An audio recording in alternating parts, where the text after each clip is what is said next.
जय हिंद दोस्तों, स्वागत है आप सभी का हमारे YouTube चैनल पर। आज के इस वीडियो में हम लोग यहाँ पर ट्रिग्नोमेट्री का लेक्चर 2 लेकर आए हैं, यानी दूसरा वीडियो लेकर आए हैं। इस दूसरे वीडियो में हम लोग बहुत ही बढ़िया सवाल करने वाले हैं, मज़ेदार सवाल करने वाले हैं, तो वीडियो में अंत तक बने रहिएगा। इसके पहले वीडियो में यानी पहले पार्ट में ट्रिग्नोमेट्री के, वहाँ पर हमने पूरा ट्रिग्नोमेट्री के बेसिक कॉन्सेप्ट के बारे में बात किया था। तो उस वीडियो को अगर नहीं देखें आप तो प्लेलिस्ट में जाइए, आपको प्लेलिस्ट का लिंक डिस्क्रिप्शन बॉक्स में मिल जाएगा, वहाँ पर जाके आप पहला वीडियो देख सकते हैं। ठीक है, एकदम बेसिक कॉन्सेप्ट हम उसमें बताए हैं।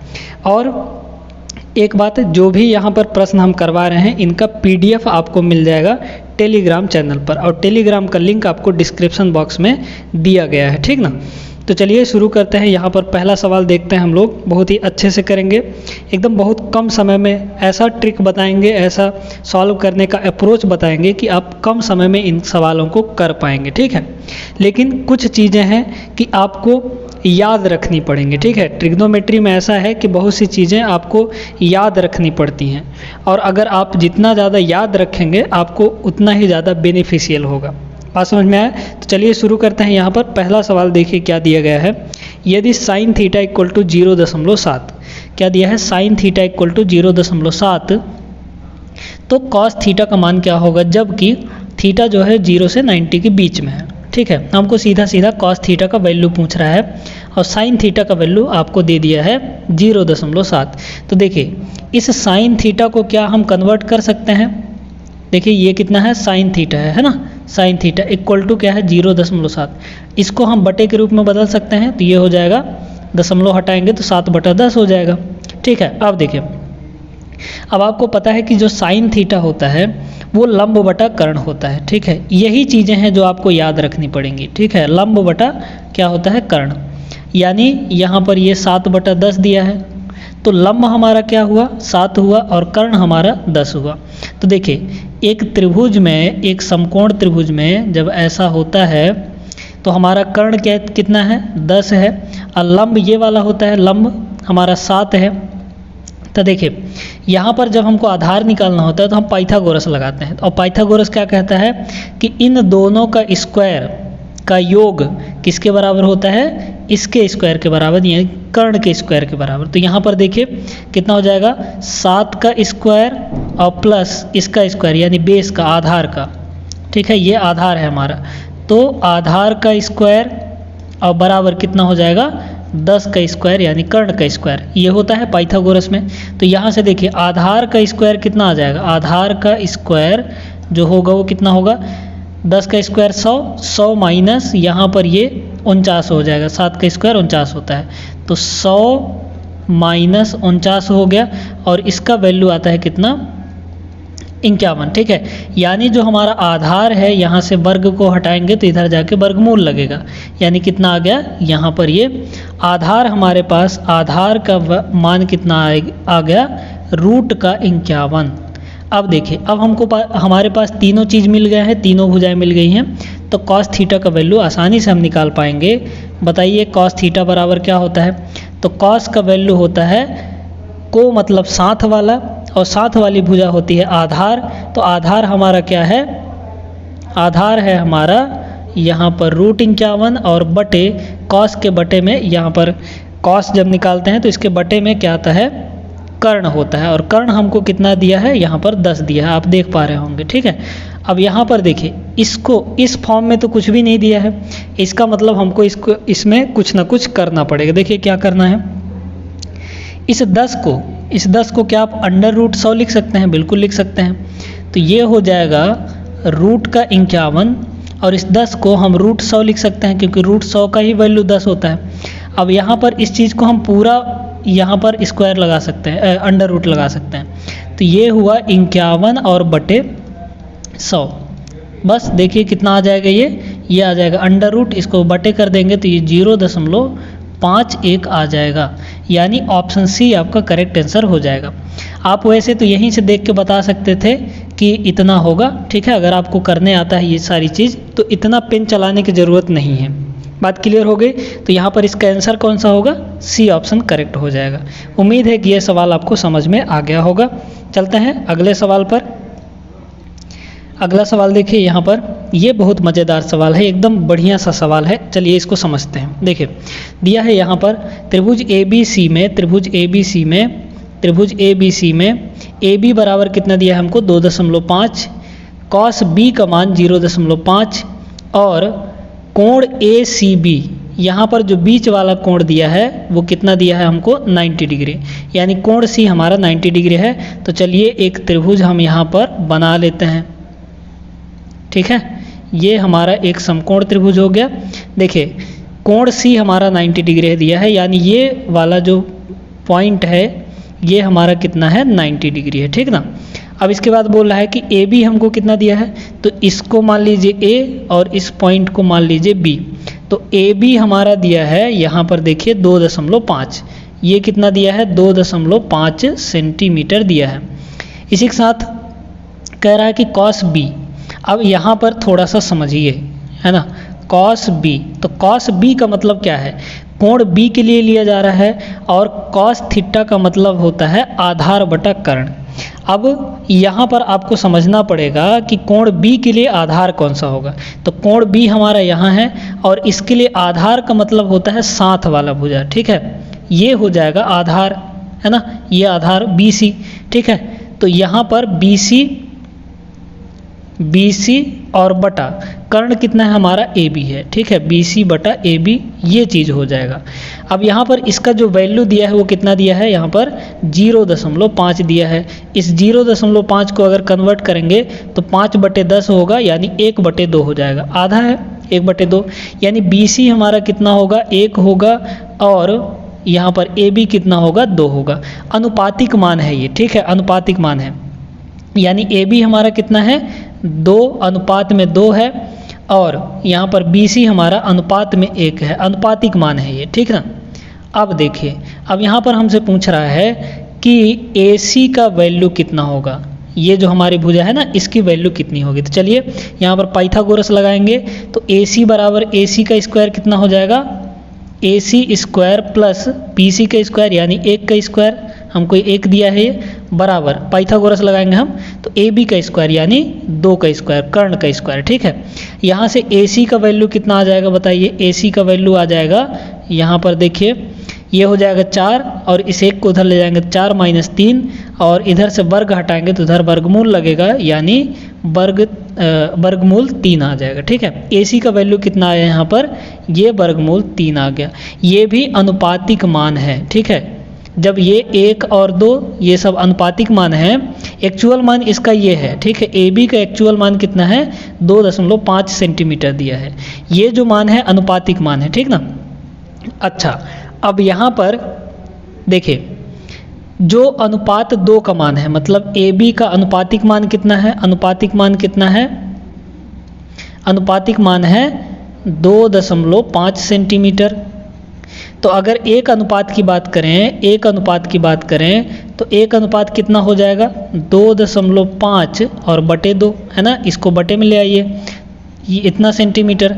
अब यहाँ पर हमसे AC का मान पूछ रहा है, तो अनुपात √3 का मान कितना होगा, दोनों साइड √3 का मल्टीप्लाई कर दीजिए, तो अनुपात √3 का मान हो जाएगा 2.5/2 और गुणे कितना √3। ठीक है, अब इसको थोड़ा सा हल करिए। देखिए 2.5 है, 2.5 का मतलब होता है 5/2 यानी 5 का आधा, 2.5 है ना, यानी 5/2, तो ये हो जाएगा 5/2 और ये 2 यहाँ पर है ही, ये हो गया और √3 हो जाएगा, यानी हमारे पास वैल्यू कितना आया 5/4 √3, यानी ऑप्शन आपको C यहाँ पर दिख रहा होगा 5/4 √3, यही आपका करेक्ट आंसर हो जाएगा। इसको थोड़ा सा फिर समझ लीजिए। देखिए क्या किए हम, यहाँ पर हमको दिया है AB बराबर कितना दिया है 2.5 सेंटीमीटर दिया है, ये हमने यहाँ पर लिख दिया। ठीक है, अच्छा अब आगे कॉस B हमारा यहाँ पर है कोण, कॉस मतलब को साथ वाला भुजा, तो साथ वाला भुजा ये BC है और बटे कर्ण होता है, यानी BC बटे AB हो गया, AB हमारा कर्ण है। ठीक है, इसका वैल्यू हमको 0.5 दिया है तो हमने 0.5 लिख दिया और 0.5 मतलब हम जानते हैं कि 1/2 होता है। ठीक है, यहाँ पर BC का अनुपातिक मान 1 आया और AB का अनुपातिक मान 2 आया। तो BC के जगह पर हमने 1 रखा और AB की जगह पर हमने 2 रखा, यानी अनुपात 2 का मान कितना होगा, इसके बराबर होगा। ठीक है। अच्छा, इसका मान 1 है, इसका मान 2 है, तो हम इसका मान नहीं निकाल सकते हैं क्या, पाइथागोरस लगा के। अब पाइथागोरस क्या कहता है कि कर्ण का वर्ग, यानी ये वाला कर्ण है, तो कर्ण का वर्ग 2 का वर्ग किसके बराबर होता है, इन दोनों का स्क्वायर करने पर, यानी AC का स्क्वायर प्लस BC का स्क्वायर, और BC हमारे पास 1 दिया है, तो AC square plus 1 square equal to कितना हो जाएगा, 2 स्क्वायर हो गया। ठीक है। 2 का स्क्वायर 4 होता है, 1 उधर जाएगा तो -1 हो गया, है ना। तो 4 - 1 3 होगा। AC स्क्वायर का वैल्यू 3 आया, इसलिए AC बराबर कितना हो जाएगा, √3 हो जाएगा, यानी इसका अनुपातिक मान कितना आया, √3 आ गया। अब यहाँ से आगे का आप देख सकते हैं कि कैसे कैसे किया गया है। चूँकि यहाँ पर अनुपातिक मान 2 का अनुपातिक मान कितना दिया है, 2.5 सेंटीमीटर, तो एक अनुपात का मान हम यहाँ पर निकालेंगे तो बटे 2 इधर नीचे ले जाना पड़ेगा, यानी 2.5 बटे 2 सेंटीमीटर हो जाएगा। अब हमको इसका मान चाहिए, यानी AC का मान, यानी अनुपात √3 का मान चाहिए, तो √3 से दोनों साइड मल्टीप्लाई कर देंगे तो ये इतना आ गया। फिर इसको सॉल्व कर लेंगे तो यहाँ पर 5/4 √3 आ जाएगा, यानी ऑप्शन C आपका करेक्ट हो जाएगा। ठीक है। उम्मीद है समझ में आ गया होगा। चलते हैं नेक्स्ट क्वेश्चन पर।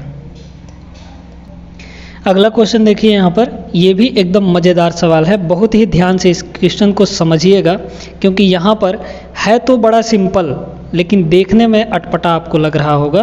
तो चलिए इसको सॉल्व करते हैं। देखिए क्या दिया है यहाँ पर, त्रिभुज ABC में कोण A हमारा समकोण है। तो चलिए एक समकोण त्रिभुज यहाँ पर बना लेते हैं हम, है ना। एक समकोण त्रिभुज ये हमारा बन गया, इसको थोड़ा सा बड़ा बनाते हैं। चलिए देखिए ये हमारा एक त्रिभुज बन गया, त्रिभुज ABC समकोण त्रिभुज, जहाँ पे कोण A हमारा समकोण है, यानी इस जगह पर हमारा A है। ठीक है। अब आगे देखिए, तथा AD यहाँ पे D लिखा है। ठीक है। ये AD है, थोड़ा सा यहाँ पर AD है। ठीक है। तो जो AD है वो भुजा BC पर लंब है, तो ये अगर A है तो इसको मान लीजिए B और ये हो जाएगा C। ठीक है। तो जो AD है वो भुजा BC पर लंब है, तो A से यहाँ पर आप लंब डाल दीजिए, तो ये हो गया हमारा लंब। ठीक है। किस भुजा पर, BC भुजा पर। BC भुजा पर हमने लंब डाल दिया। अब बोला है कि AD बराबर कितना है, अच्छा ये पॉइंट हमारा D है। ठीक ना, ये पॉइंट हमारा D है। AD बराबर 4 सेंटीमीटर, यानी ये वाला कितना है, 4 सेंटीमीटर का है, 4 सेंटीमीटर का, और BC हमको दिया है 12 सेंटीमीटर का, यानी ये टोटल हमारा B से लेकर C तक कितना दिया है, BC बराबर 12 सेंटीमीटर दिया है। ठीक है। अब देखिए तो पूछ रहा है cot B plus cot C का मान क्या होगा। एक बात बताइए कि cot थीटा का वैल्यू क्या होता है, tan का उल्टा होता है, और tan होता है लंब बटा आधार, है ना, लंब बटा आधार होता है tan। तो जब tan लंब बटा आधार होता है तो cot उसका उल्टा होता है, यानी आधार बटा लंब हो जाएगा, यानी cot हमारा क्या होगा, आधार बटा लंब हो जाएगा। ठीक है। आधार बटा लंब, इस चीज़ को ध्यान में रखिए। अब देखिए यहाँ पर हमको पूछा जा रहा है cot B का वैल्यू कितना होगा। तो यहाँ पर ये हमारा कोण B है और ये हमारा कोण C है। अब इस त्रिभुज में देखिए, इस छोटे वाले त्रिभुज में देखिए, इस छोटे वाले त्रिभुज में ये भी तो एक समकोण त्रिभुज है, तो यहाँ पे 90 डिग्री बना है, और 90 डिग्री के सामने वाला ये हमारा क्या हो जाएगा, कर्ण हो जाएगा। किसके लिए, इस छोटे वाले त्रिभुज के लिए ये हमारा हुआ कर्ण। ठीक है। ये हमारा हुआ कर्ण। अब इसके लिए, इस कोण B के लिए आप बताइए कि आधार क्या होगा। तो आधार यहाँ पर ये वाला होगा, क्योंकि आधार जो होता है वो साथ वाला होता है, यानी कोण के साथ वाला। तो कोण B के लिए आधार क्या होगा, BD हो जाएगा, मतलब ये वाला हमारा आधार हो गया। और कोण के सामने वाली भुजा क्या होती है, ये होता है लंब। ठीक है। ये हो जाएगा लंब। अच्छा, इसी प्रकार अगर कोण C के लिए देखा जाए तो कोण C के लिए क्या होगा, आधार ये वाला हो जाएगा, यानी साथ वाली भुजा, और ये भी तो 90 डिग्री है, तो 90 डिग्री के सामने ये हो गया कर्ण। बात समझ में आया। और कोण C के लिए जो सामने वाली भुजा है, यानी AD, ये हमारा लंब हो जाएगा। ठीक है। अब सब कुछ चित्र में बन गया है। अब हमको cot B और cot C का मान निकालना है। चलिए देखिए, cot B है ना, किस कोण के लिए देख रहे हैं, कोण B के लिए। तो कोण B के लिए, और cot बराबर होता है आधार बटा लंब। तो कोण B के लिए आधार क्या है, आधार है BD, तो ये हो गया BD, और बटे लंब क्या है, लंब है हमारा AD यानी 4 सेंटीमीटर, तो ये हो गया 4। इसी तरीके से अगर देखा जाए तो कॉट C का वैल्यू क्या होगा बताइए, क्योंकि cot B plus cot C हमको निकालना है ना, तो कॉट C कितना होगा, तो देखिए किस कोण के लिए ले रहे हैं, कोण C के लिए, और कॉट का मतलब होता है आधार बटा लंब, तो कोण C के लिए आधार क्या होगा, DC होगा, है ना, ये कितना हो जाएगा, DC हो जाएगा, और बटे इसके लिए लंब क्या होगा, तो लंब हमारा AD हो जाएगा, लंब हमारा AD, और AD का वैल्यू हमको 4 सेंटीमीटर दिया है, यानी ये हो गया। अब इसको थोड़ा ध्यान से समझिए, हमको कॉट B और प्लस कॉट C निकालना है, यानी दोनों को जोड़ दीजिए, तो दोनों को जोड़ेंगे तो ये हो जाएगा BD प्लस BD बटा 4 प्लस कितना हो गया, DC बटा 4, ठीक है। अब यहाँ पर LCM ले लीजिए, तो ये हो जाएगा 4, BD प्लस DC आ जाएगा ऊपर, है ना, BD और प्लस DC। अब थोड़ा सा इसको देखें, BD plus DC, BD plus DC दोनों मिला के कितना होगा, पूरा टोटल BC होगा कि नहीं, तो ये हो गया BC बटा कितना 4, और BC का वैल्यू हमारे पास कितना दिया है 12, यानी 12 बटे 4 हो जाएगा, कितना हो जाएगा 12 बटे 4 हो जाएगा, 12 बटे 4, और 12 बटे 4 का वैल्यू कितना आता है 3, यही हमारा ऑप्शन D करेक्ट हो जाएगा इसका आंसर, ठीक है। यहाँ पर देखिए हमने क्या किया, BD प्लस DC, हम जानते हैं कि BD प्लस DC है ना, दोनों को जोड़ेंगे तो पूरा वैल्यू हमको मिलेगा B से लेकर C तक, और BC का वैल्यू हमारे पास कितना दिया है 12 दिया है, यहाँ पर देख पा रहे होंगे BC का मान 12 दिया है, तो BC बटे 4 यानी 12 बटे 4 वैल्यू 3 आया, तो cot B plus cot C का वैल्यू कितना आ जाएगा 3 आ जाएगा, ऑप्शन D आपका करेक्ट हो जाएगा। उम्मीद है कि आपको समझ में आ गया होगा अच्छे तरीके से, ठीक है। अगर आप प्रैक्टिस करते हैं तो ये क्वेश्चन बहुत ही जल्दी होने वाला है, ठीक ना। चलिए अब यहाँ पर एक सवाल हम लोग और देखते हैं इस वीडियो के अंदर, वो भी बहुत ही मज़ेदार सवाल है ना। चलिए देखते हैं उसको भी। चलिए अगला सवाल देखते हैं। यहाँ पर इस सवाल को थोड़ा सा घुमाया हुआ है, ठीक है, क्योंकि इसमें दो चीज़ें प्रयोग होंगी, ट्रिग्नोमेट्री का भी प्रयोग हो रहा है और यहाँ पर करनी का भी प्रयोग हो रहा है। चलिए देखते हैं कैसे किया जाएगा, थोड़ा सा इसको समझ लेते हैं। देखिए दिया है यदि 0 से लेकर 90 के बीच है थीटा का वैल्यू, और tan थीटा का मान हमको अब करनी के रूप में दे दिया है। तो करनी के रूप में देखिए क्या होता है, जब हम आपको घातांक और करनी पढ़ाए थे, इस तरह का सवाल पढ़ाए थे, देखिए ये जो 6 है ना, ऐसे अनंत तक गया है, ये कहाँ तक गया है, अनंत तक गया है, डॉट डॉट डॉट, ठीक है, 6 प्लस रूट 6 प्लस रूट 6। तो इसका वैल्यू हम कैसे निकालते हैं, देखिए इस 6 को, इस 6 का 2 गुणनखंड ऐसा करिए, 2 गुणनखंड ऐसा करिए जिनके बीच का अंतर कितना हो, 1 हो, ठीक है। तो यहाँ पर इस 6 को हम 3 गुणे 2 लिख सकते हैं, और इन दोनों का अंतर कितना होगा, 1 होगा। अब देखिए यहाँ पे प्लस लगा होगा तो बड़ा वाला आंसर होगा हमारा, और अगर माइनस लगा होता है, यहाँ पर माइनस माइनस लगा होता तो हमारा छोटा वाला गुणनखंड आंसर हो जाता। तो अभी इस केस में इसका जो आंसर आएगा वो कितना होगा, वो आ जाएगा सिर्फ और सिर्फ कितना, tan थीटा बराबर कितना हो जाएगा, इसका वैल्यू आ जाएगा 3, क्योंकि प्लस लगा हुआ है। तो देखिए यहाँ पे करनी का भी थोड़ा सा प्रयोग कर दिया है। जब यहाँ पर ऐसा दिया हो अनंत तक, तो जो संख्या दिया है उसको ले लीजिए और उसका गुणनखंड करिए, और ऐसा गुणनखंड करना है कि दोनों का अंतर हमारे पास 1 आना चाहिए, ठीक है। तो 6 को हम 3 गुणे 2 लिख सकते हैं, और इन दोनों का अंतर कितना है, 1 है, बिल्कुल सही बात है, 1 है। तो अगर प्लस लगा होगा तो बड़ा वाला फैक्टर हमारा आंसर होगा, और अगर माइनस लगा होता तो छोटा वाला फैक्टर हमारा आंसर हो जाता। इन्हें tan थीटा बराबर 3 आ गया, tan थीटा बराबर कितना आ गया, 3 आ गया।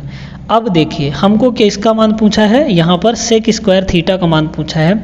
तो एक फॉर्मूला याद करिए, 1 plus tan square theta equal to होता है सेक स्क्वायर थीटा, ये आइडेंटिटी है, ठीक है। 1 plus tan square theta equal to कितना होता है, सेक स्क्वायर थीटा होता है।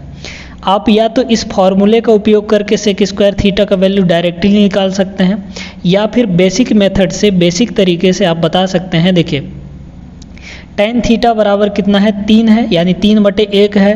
tan का मतलब होता है लंब बटा क्या, आधार, है ना। tan का मतलब होता है लंब बटा आधार, और ये दिया है 3/1, यानी लंब हमारा 3 है, आधार हमारा 1 है। तो आप यहाँ पर कर्ण बता सकते हैं कि कितना होगा। तो कर्ण का स्क्वायर होता है लंब का स्क्वायर, यानी अंडर रूट लग जाएगा 3 का स्क्वायर 9 और प्लस 1 का स्क्वायर 1, यानी अंडर रूट 10 आ जाएगा। तो कर्ण हमारे पास कितना आया, रूट 10 आ गया। अच्छा, यहाँ से भी आप निकालना चाहें तो निकाल सकते हैं, इसको थोड़ा बाद में करेंगे, पहले इसको कर लेते हैं, ठीक है। इस वाले भाग को इस तरीके से, बेसिक तरीके से, अगर आपको फॉर्मूला नहीं याद आ रहा है तो आप बेसिक तरीके से भी कर सकते हैं सवाल को, ठीक है। देखें अब हमको किसका मान पूछा है, सेक स्क्वायर थीटा का। तो बताइए सेक थीटा मतलब क्या होता है, सेक स्क्वायर सेक थीटा का मतलब होता है कॉस का उल्टा, और कॉस का वैल्यू होता है आधार बटा कर्ण। तो सेक का वैल्यू कितना होगा, कर्ण बटा आधार हो जाएगा। तो कर्ण हमारा कितना है, यहाँ पर सेक का वैल्यू हो जाएगा कर्ण